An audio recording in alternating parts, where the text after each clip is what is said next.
Hi guys! Luto ng ating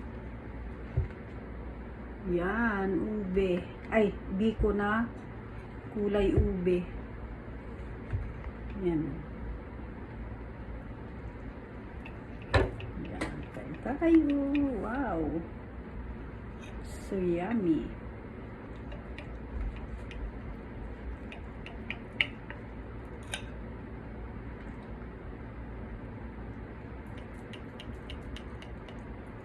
Huwag muna natin i-slicein lahat. Ganyan lang.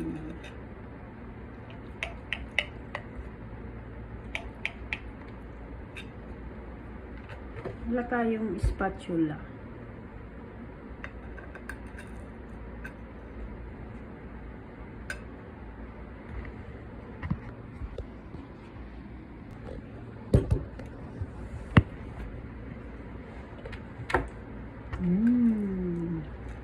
Wow!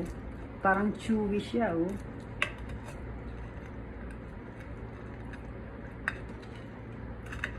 Walang spatula.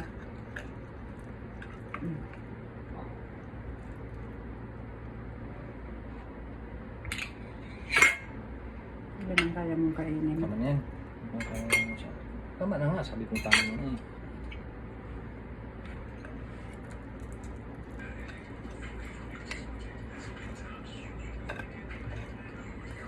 Chewy, chewy.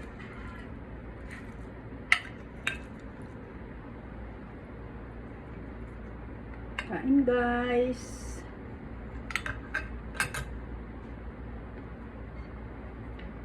Anong termo nito? Kape?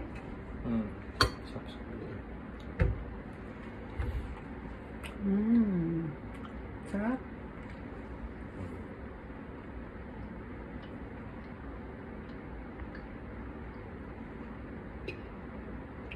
Ang lagkit. Lalo ako medyo tostado pa. Sarap yung sa gilid. Chewy.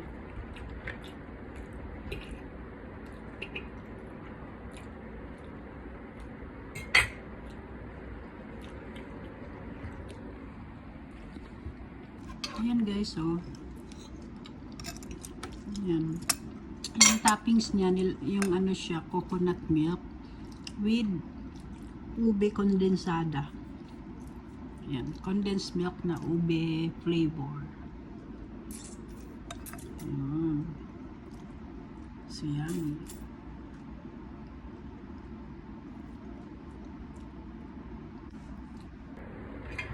You know, maganda sa angguluhan, no, dito sa'yo. Walang sandalan. Nakita yung anong doon, no. Malayo.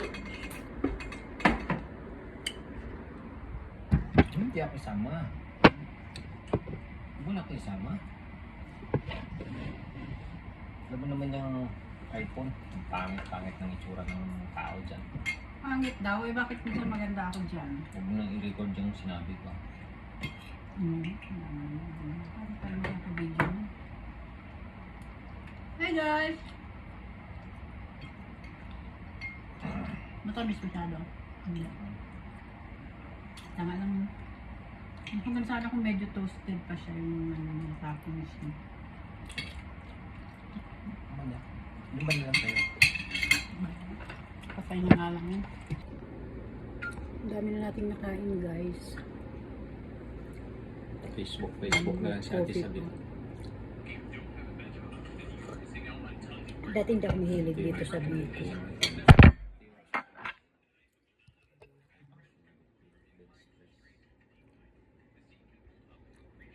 Ayan, gusto mo yung bilhin, no? Yung ganyan, no? Yung upuan na yan, no? Yan.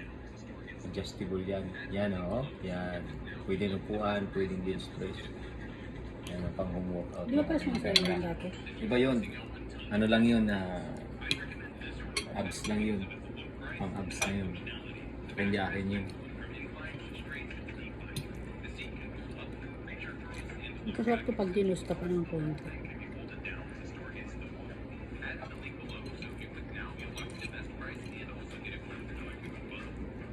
Ang ganda na ito. Yan o, yan o. Daming pork purpose niya. Pwede siyang upuan, pwede siyang magaan lang yan. Hindi kagaya yung sa pang heavy na gym talaga. Maano siya, mabigat. Tama na. Katakot. Pag marami masyado. Sugar ang kalaban.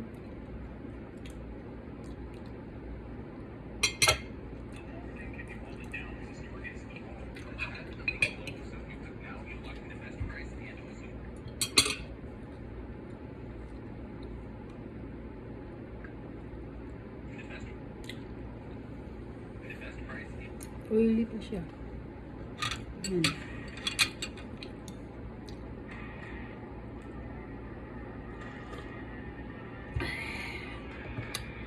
So yummy.